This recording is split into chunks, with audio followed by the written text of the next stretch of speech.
Hey audio fam, CJ here with another review video for you. Today's topic is the Waves SSL G Master Bus Compressor. This is a great plugin that you can put on your master fader, and it will help give your mix more punch and more presence. Take a listen to this track and I'll toggle the SSL on and off.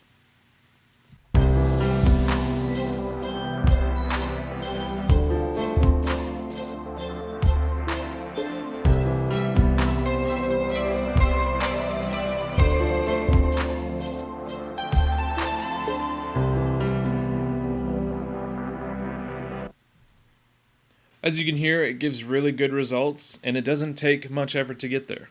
I'm going to be giving more details in this video, but I just want to let you know I do have a link in the description that will lead you to the SSL compressor. If at any point during the video you'd like to check it out for yourself, feel free to click on that link anytime.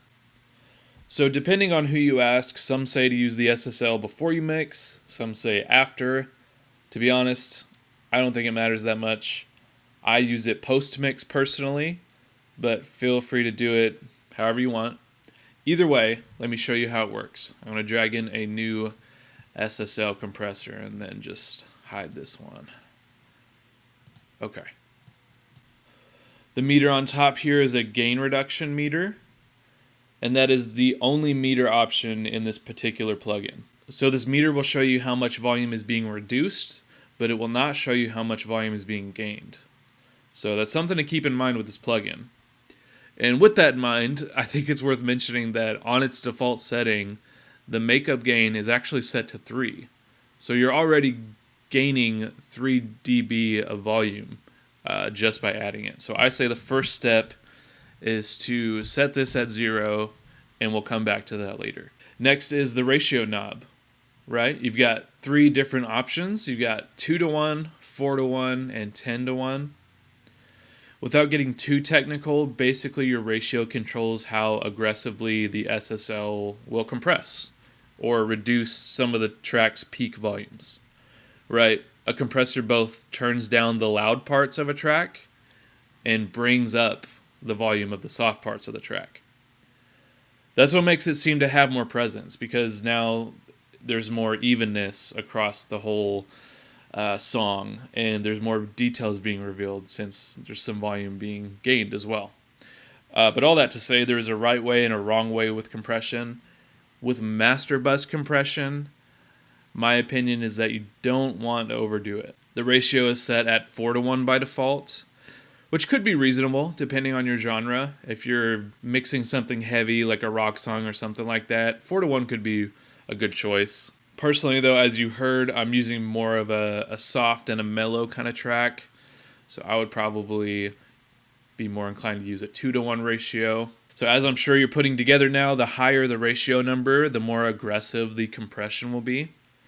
I have personally never ever used 10:1. I don't know that I ever would, but I'm sure it has its use, probably in EDM or metal.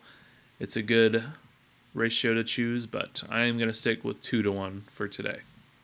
Next, you have your threshold knob. This is telling your compressor at what volume level you want your compressor to start compressing or taking down some volume. So when you're adjusting your threshold, just keep your eye on the reduction meter. You don't need to go too extreme, because even hitting the 4 mark right here with your peaks will do more than you think.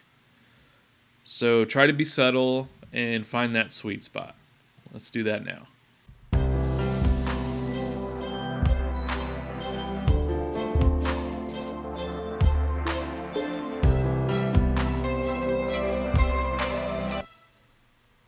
Okay, that's a good starting point. Probably still a little bit too aggressive for me, but as we continue on with the other functions of the compressor, we'll be able to fix that. And we'll start with that with attack, okay? Attack is going to determine how quickly your compressor will engage. I guess you could kind of think of it like, how on time do you want your compressor to show up, right? Do you want it to show up right on time and slam down that audio? If so, you would use a fast attack time.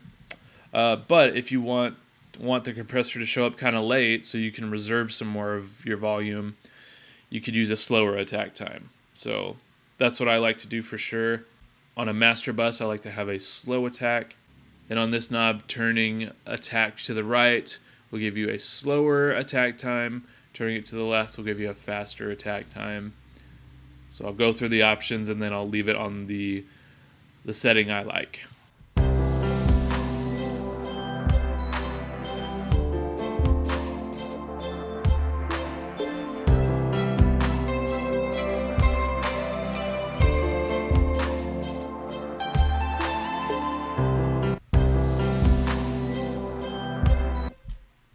That seems like a good spot for me. Moving on to release. This will determine how quickly you want the volume to reset after the compressor engages.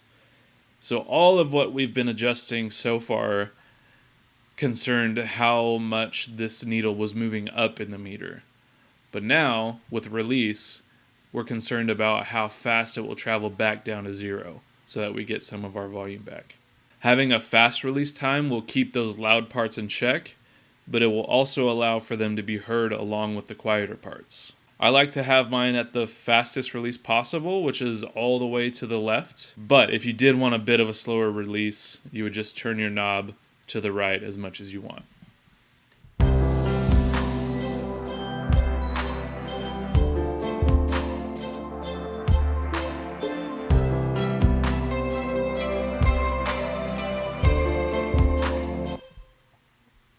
And now we find ourselves back to the makeup gain knob. Now that we've got our peaks being reduced, we want to bring up the volume of the lower parts, so now that the track seems more even and therefore more in your face. So let's take a look at our meter and try to guess how much compression is being done at the max.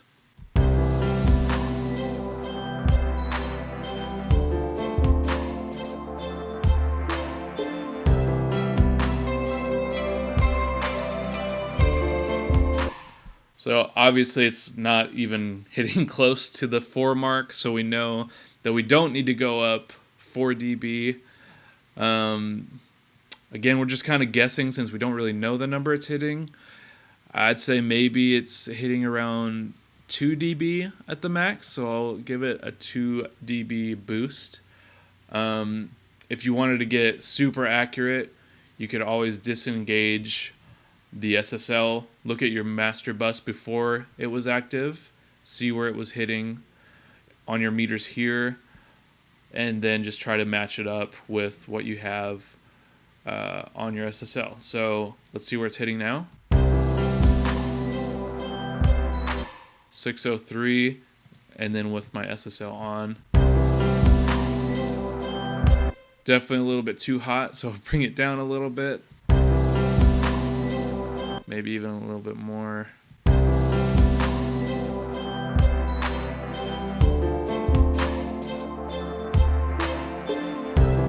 Still a little bit higher than the original signal, but it's close enough. My opinion is that it's always better to gain a little bit of volume from a compressor than to lose it for sure. So it's close enough. I'm not too worried about getting it picture perfect. So that is a good compressor setting for me. In fact, let's take one more before and after listen.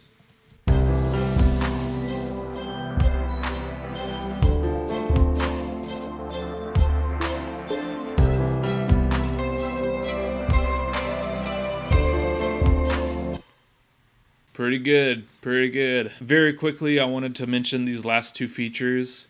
Analog here is a feature that is supposed to bring in the emulated sound of an analog console. So for instance, if you were to record and mix a track with a real SSL analog board, there might be some noise or some tape hiss in the track.